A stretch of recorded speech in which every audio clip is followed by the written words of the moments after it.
It's the Distracted Driving Podcast, throwing out the status quo. Welcome to Distracted Driving. I'm Sean Genovese. I'm Rex Williams. There it is.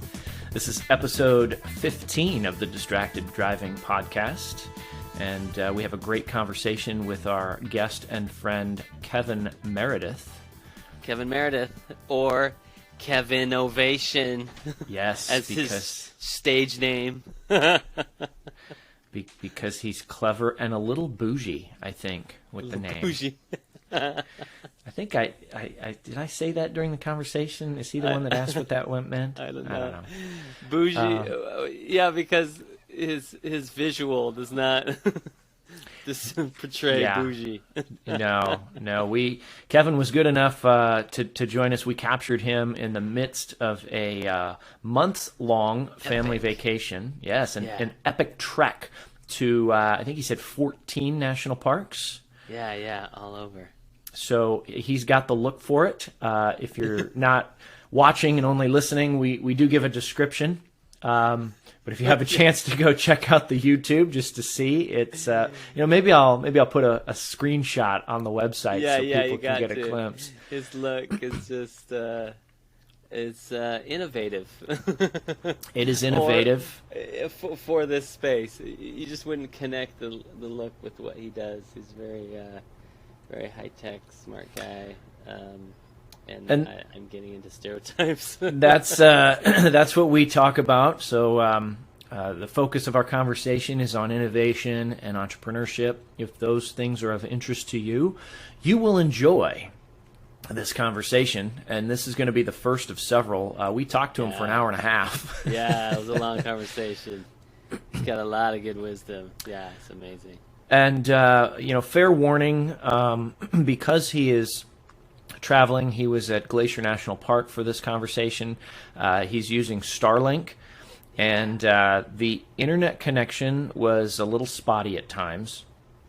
But the platform we're using records everything locally and then uploads to the cloud. So what that means is listen. They're not paying us, so I wasn't going to mention it. Platform? No. Shoot. No. Sorry. It's awesome. So anyway, we captured everything great, but there are moments where in the live conversation, Kevin dropped out and Rex and I didn't hear what he said. So and we're like, "You're not on. We can't hear you." And we're saying we're talking, and meanwhile he's still talking, and now we're talking over him unknowingly. And it's going to sound like we're being rude. I've done my best to try to go and cut those sections out because usually he ends up repeating himself. There's a few spots where I just couldn't do it. So that's why it's a little wonky. But I don't think it takes away from the greatness of the conversation.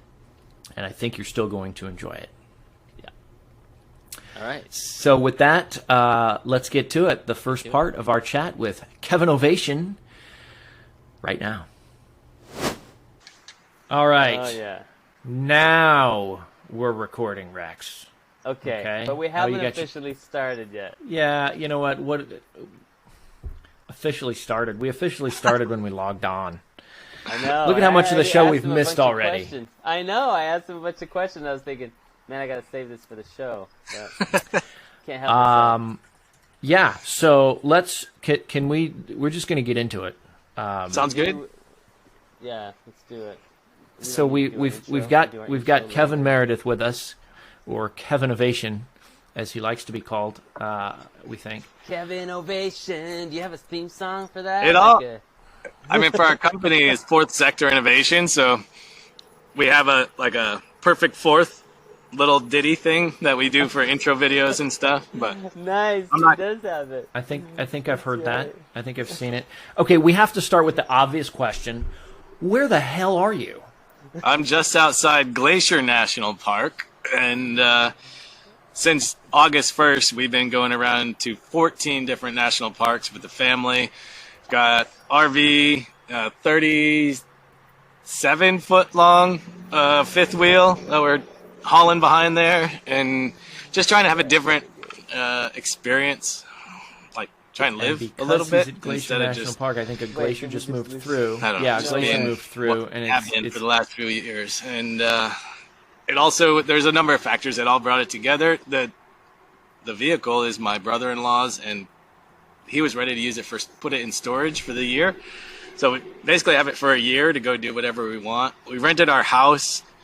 We got a good multiple on the mortgage of our house to rent it, so we're covered there. Kids schooling through the pandemic wasn't great, and so we started our own school called Adventure Bound Learning.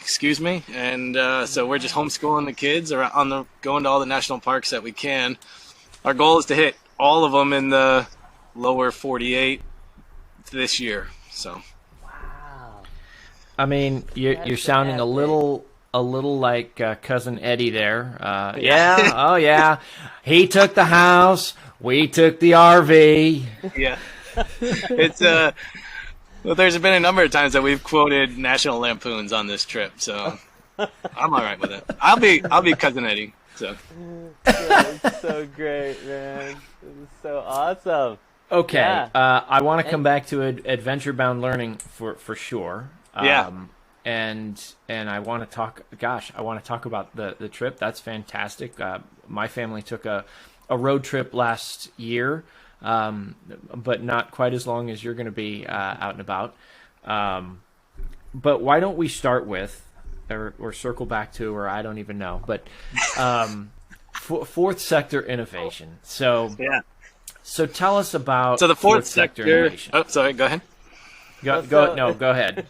Yeah, this is so great because this mountain man traveling the country in the forest with the Interlink connection. Yeah. Starlink. Starlink, sorry. You're using Starlink? Yeah, we're on Starlink right now. I wonder, do you think we could get Elon to sponsor this episode? I doubt it, highly, but maybe. Yeah, but you would never know that your innovation. No. No. Yeah. None of it makes sense, to tell you the truth. Like this dual personality. When Okay, we did so- Kevin. Well, back part of in it the is- day, Yeah. But before you start in on fourth sector innovation, for those listening and not able to see, what Rex and I are looking at on the screen is the face of a man that has a full scraggly beard, with a baseball cap on, and I don't know, is that like one of those? It's an fishing outdoor vests? It's Reed's Yeah. outdoor. Yep. I'm actually wearing a real blazer, a sports jacket. oh look, he's wearing a sports okay. jacket. He's business in the wild. There's so much business out here. I'm sitting at, you can't really see it, but I'm literally sitting at like a miniature, I don't know, it's 4 feet wide, red picnic table. With if the a forest person in the background. Yeah, that's real. That's not some picture. That's not real. That's real Montana right there. Big sky behind it. big sky. Yes, that completes the picture. So yes, so that image of the man that I described is sitting in front of a bunch of trees in the background. If one were to Google right now, or Bing or Alta Vista or whatever, innovation, you will not get this result back. But if one were to Google Duck Dynasty, then you might get the picture that we're looking at. So with that introduction and setup, tell us about fourth sector innovation. And the reason that we have Kevin on is that we knew him years ago when we worked together, and he was all about innovation, innovation cells, really building an innovation ecosystem within our company, and did some amazing things. So we knew he was on it. Then he left to do greater things. So I don't know about greater. I mean, in design, we had the most amazing support from leadership to give us a lot of latitude to see, when you're trying to do innovation broadly across a 100-year-old company, $100 billion a year in revenue at the time, then, you have to know something organizationally about innovation to be that successful for that long. Like literally help put people on the moon, right? So we weren't going around jabbing saying we know how to do innovation better than big Boeing. It was, do you really think that we've optimized the innovation capability within the company? And if you say yes, then maybe there isn't a good spot for us. But if you think there's still room for improvement, then let us try and explore some of the emerging things that we're seeing in Silicon Valley, in other companies, and figure out which ones of those could apply and make the company even more successful.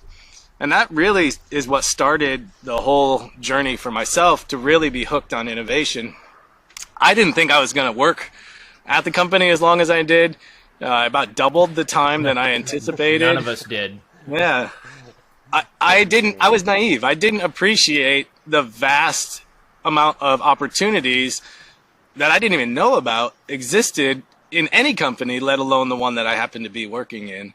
And that was really an amazing, I can't think of any other place that I would have learned as much as I did in the time that I was there than the company. So I'm like eternally grateful for the opportunity to have worked for the company, especially the last 5 to 7 years in which innovation was really the driver of everything that I was trying to do. Mm-hmm. How long were you there? Just shy of 13 years. Okay. So about the same as me. I was just shy of 14. Yeah. So it was, and then, because of the work we were doing in innovation, then we got exposed to the corporate venturing, and we were in Boeing's venturing group, and got like the ability to see a totally different side of the company as well. So just so many things that I never would have had the opportunity to learn and explore. And it was because of all that experience and exposure to amazing things throughout the company that had the confidence to try and do it out in the outside world, the real world. So now you're out in the real world, or you're out in the forest. Yeah. But, that's still there's not much more real world than that. That's right, man. That's right. I love it. But so fourth sector of the economy is where for-profit, government, and nonprofits are all working in the same direction. That's called the fourth sector of the economy. It's not language that we invented. We were exposed to it at a California Forward Economic Summit and just kind of fell in love with the language that I was like, this is what I have to call our innovation company. Because if we keep doing things in silos, we're never going to get the outcomes that we really need.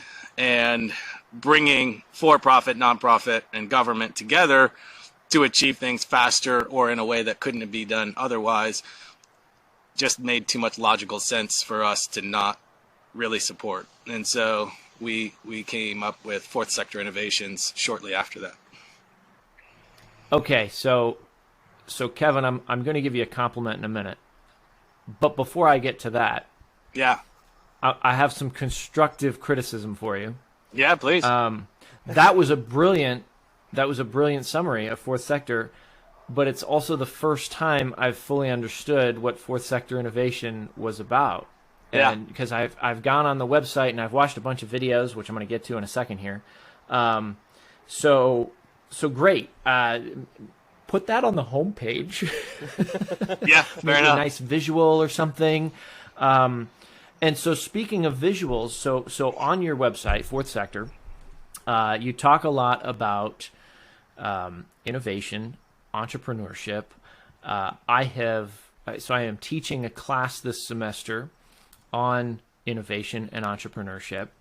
And I basically lifted from your site definitions for innovation, value, entrepreneurship. What you say about stakeholders is great. But the definition of entrepreneurship was awesome, and I'm pretty sure you lifted that from somebody too. The pursuit of opportunity. Professor Stevenson from Harvard. Right. So the pursuit of opportunity beyond the resources you currently control. Yep. And I like the innovation definition too, the conversion of creativity into value for stakeholders. That one's ours. And I can take credit for that one. So what I did in order to try to encapsulate for my students what would we'd be talking about for the semester, is I took those and I created a Venn diagram. I'll have to send it to you, Sweet. and you can I'd give love me to see it. your feedback on it. But yeah, basically the course, it's like a snapshot of, okay, this is what we're going to do in the course, and week by week I highlight one of those elements and we dig into it. That's awesome. Which is a really long way of saying, I like what you've done there with the definitions, and those individual definitions were great. I was just struggling with fourth sector. Yeah. So thank you for that. I can try. I mean, so one of the things that I can't stand is innovation theater. You know, the idea of like, hey, look at all this innovation we're doing because we have a shiny new cell phone or whatever the hell it is. Like, I want to see real capability and capacity for innovation and entrepreneurship to be developed in many, many more organizations than currently exist. And that's what I start to get excited about. And for us, if we don't have a common language, some people say definitions don't matter, it's just what you do. I really struggle with that, because if we're talking about the same thing in two different ways, are we really ever going to achieve the same thing? Like, we won't, just calling it innovation and not saying, okay, here's the definition, even if it's not our definition that we, you know, the conversion of creativity into value for stakeholders, whatever definition you choose, just use that as a standard and make sure that everyone is using that as the same benchmark or definition, because there's so much inefficiency when we don't have the common language. Okay. It's cutting out. Last that. Yes. So you were about to say, even if it's not our definition, the pursuit of, and then you trailed off. Yeah, even if it's not the definition that we use, like, pick a definition that you like better and stick with it and make it be standard across your organization, so that you don't have inefficiency as a result of different expectations of what innovation is or isn't. And the same with entrepreneurship. You know, the reason we love the entrepreneurship definition from Professor Stevenson is it applies for corporate innovation and entrepreneurship. You know, this idea that you need intrapreneurship versus entrepreneurship goes away. It becomes irrelevant when you have a definition like Dr. Stevenson has provided. Because who, as a leader, I've never talked to a single leader in any organization that we've worked with that doesn't want to get more out of have their employees do more than what they should be able to do. Like, Right. It becomes a leadership capability that you're encouraging and supporting when you talk about an entrepreneurial mindset, and having that definition be the grounds of that mindset is, I think, an amazing starting spot that most definitions seem to miss. They talk about where they are in the life cycle of the company, you know, using language like startup and early stage, or the fact that you have to have a business. You don't even need to have a business to be entrepreneurial. You're just trying to get more value than what you're supposed to be able to achieve. And that, I think, is just beautiful. Can you give us an example of, you know, so I understand for-profit, nonprofit, government, fourth sector, bringing them together. Can you give us a practical example? So part of maybe what is difficult with a fourth sector trying to understand what it is that we do is, and we can definitely do better on the website, so thank you for the constructive feedback. But that really is, we have two different arms of our business. One we call advisors, and that's basically consulting with any of those three sectors that we had already talked about. And then the other we call collectives. And these are physical places that we either own, manage, or partner with an organization to operate, and recreating a network of different spaces, physical spaces, where individuals in the community, business owners, entrepreneurs, students, can all come together and learn about and develop their own innovations and entrepreneurial opportunities. And so within that, we typically have a number of different services all stacked together to make a collective. And that's co-working, business incubator, business accelerator, corporate innovation. And then we really want to have some kind of sustainable economic driver for each of those projects as well. The last thing we want to do is create these spaces that have to jump from grant to grant to be able to exist. We want to have economic feasibility and sustainability for those endeavors so that we can be providing these resources over time. None of these things are going to move the needle overnight in a year, 3 years. You really have to be committed to them for a much longer period of time. And that's what the collectives are really allowed us to do. And our focus for those collectives is really driven deep into communities that typically don't have access to the types of resources that we're bringing together. So we have great relationships in Silicon Valley, in the major hubs all around the country, but we don't think we're going to operate in those areas ourselves because there's plenty of opportunities for resources and pathways there. We want to really focus on those areas that are on the outskirts of a megatropolis so we can drive deeper opportunity pathways to more people. So walk us through an engagement. You know, does I think I've seen you've worked with the city of Ontario. Yeah. You know, so and you could use them as an example, or use a fictional person or entity, but how does that work? Does somebody come to you with a problem, or they say, hey, I want to be more innovative, or are you going out and identifying these opportunities and selling them on it, and then what happens? I'm curious, what does that business model look like? It's a challenging business model at times, but the way that it worked in Ontario is we were doing consulting work for the fiber optic team. Ontario is one of the early cities in the US and especially in California that had their own fiber optic infrastructure. So they own their own fiber optic network, and then they partner with another company to do the service. We were brought in to do innovation project to look at how can we get more out of fiber than just letting more people stream Netflix? What value added services can be brought to the table for new home communities to have perhaps a virtual doctor's office? And again, this was going back 4 or 5 years. This is all pre-pandemic where some of this stuff is becoming much more readily accepted. But to have a virtual doctor's office that's shared inside a community center of a new housing development. So you wouldn't have to go do your routine checkups. You'd still go out to the hospital if you have an emergency or something like that. But for routine checkups, your annual physical, whatever it might be, you would just go to this shared resource inside your own community. You just walk over there, see a virtual doctor, and then head on out. So those types of use cases we were exploring and trying to support. And it was at that time we saw a lot of vacant, open space in downtown Ontario. So we proposed to them a private-public partnership in which we would do a revenue share on any profits that are generated over the period of performance. And so really that's one of our business models, is a private-public partnership, a shared destiny. Another is we just resubmitted for a proposal to the City of Ontario to just be a service provider.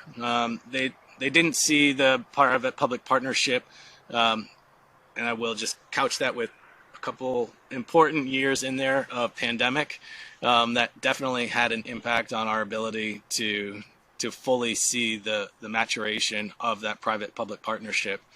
But then they just want to have a service provider now to help facilitate innovation and entrepreneurship through some of the programs that we or someone else will offer. And so that brings together the government.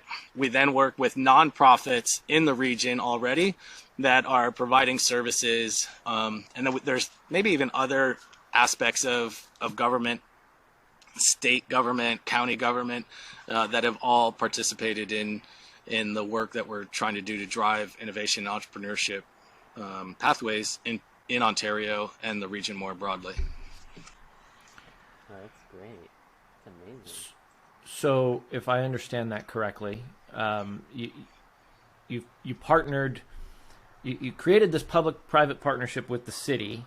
You're looking at how to get more out of their fiber infrastructure, and so any commercial part of the partnership is any commercial venture that results from that dive into the innovation. You guys are splitting the profits of that?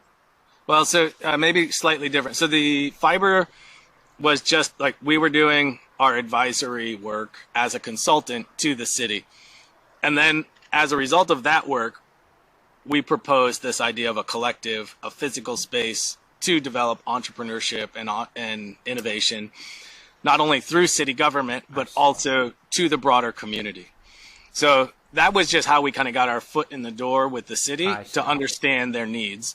The work that we do focus on industry-specific work in Ontario, and that's commerce and logistics technology development. So our belief is that it's really hard in any region, specifically one that has historically been underserved for innovation and entrepreneurship opportunities, to just be a generalist innovator or entrepreneur center. So what do I mean by that is we want to find either specific demographics or groups of people that we're trying to support, or we want to find specific industry verticals that have economic power or economic influence in that particular city or region more broadly. So Ontario sits inland from the ports of Los Angeles and Long Beach. About 40% of all the containerized goods that come into the United States come through there. And that corridor back into Ontario is where a lot of the warehousing and distribution happens out to the western half of the United States and beyond. So it's in a very perfect geographic location for warehousing and distribution. The problem is warehouses and distribution centers are massive buildings that don't have a lot of economic density. They don't have high-paying jobs. They don't have a huge tax revenue that it creates for the city based on compared to an office building, say. And so what we're trying to say is let's develop the next generation of solutions to the challenges that today's warehouses and distribution centers have right here in our backyard. So we have access to local stakeholders and customers. We know the real problems instead of just going and creating innovations or companies to go solve problems that aren't actually meaningful to the companies that are going to pay the money for those companies' products and services. So that's what we proposed in Ontario. They have 110 million square feet of warehouse and distribution light manufacturing space in the city of Ontario. So it's there, and they're global companies that are there. They also have their international airport, Ontario International Airport. Although it's a fraction of the size of Hartford, Atlanta, it has vied with Atlanta to have the highest volumes, 1 and 2, in outbound e-commerce logistics freight from Ontario International Airport. So another significant reason why the region has a real center of momentum and industry expertise that we should be applying and creating these next generation of tech solution providers to that specific industry. I think anybody who's received a package from Amazon or anybody else on the West Coast that was airshipped at all probably has a label that says ONT on it somewhere. Yeah, exactly. Which is also, by the way, a great commercial passenger terminal to fly out of if you can find the flight you need out of there. Yeah, totally, including international to China. So daily flights to China are still going on, and they're expanding their international flights as well. It's a nice small airport, a lot more convenient for a lot of people than they realize flying in and out of Southern California. Okay, that's the end of part 1 of our chat with Kevin Meredith. Wasn't he awesome? Wasn't that great? Did you feel like you were in the wilderness? Well, you know what? I thought the train whistles were a nice touch. Right, we did not edit those in. That was real. He's by the tracks out in the forest, out in the tracks. One of the things that struck me, and I was furiously trying to jot things down during the episode, but so many great vocabulary words. Economic density, economic oxygen, non-dilutive. I just, they were coming at us fast and furious. I was trying to jot them down. And he just rattles them off like everybody knows what that means, kind of thing. And I think listening to the conversation, you get a feel for what they mean. One thing we didn't do is we did not get a chance to pimp his website or his company. We talk about the company, Fourth Sector Innovations, but you can find out more about that at Fourth SI, so 4thsi.com. Kevin has a ton of content. He does weekly videos. He does Coffee with Kevin Novation, even while he's out and about going to the national parks. Right. He's got his kids with him. I mean, it's a family epic trip. That's awesome. So a couple of weeks ago, or maybe it was last week, his kids all jumping around. He's trying to like talk business, and the kids are like, "Hey, everybody!" They're like waving at the camera. That's funny. So go check out Fourth Sector Innovation, and in the meantime, we'll be back next week with more of our conversation with Kevin Meredith.